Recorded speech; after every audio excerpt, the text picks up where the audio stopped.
Ya Allah guys, sudah siap kita pembangun rumah mentua. Tengok di konten suami guys. Tinggal sikit je lagi. Dan ini Arya nak sepi rumah Pak Uda guys selama seminggu. Ya Allah Pak Uda. Mak ini rumah Pak Uda guys. Jelas rapi kan? Tapi ya Allah. Musang nak Pak Uda? Mak semangat aja Pak Uda ngemas tu. Okey guys, inilah penampilan rumah Pak Uda guys.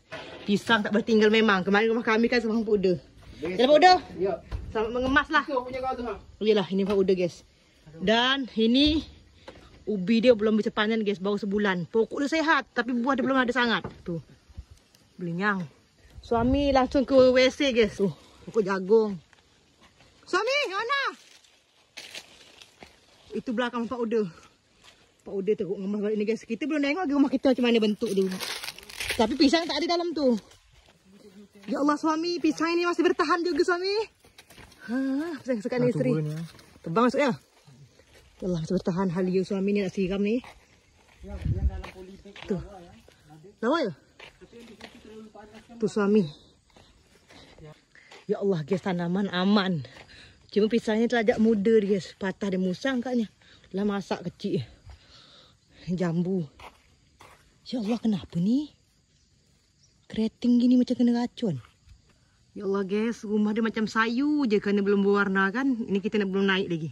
Kita masih naik tanaman. Ubi aman, tak ada lagi babi guys.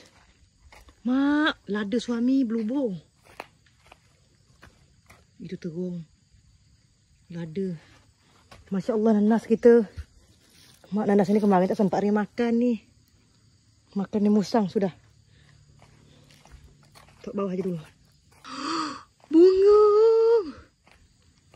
Guys. Ya Allah. Lagi bermekaran. Ya Allah ini guys.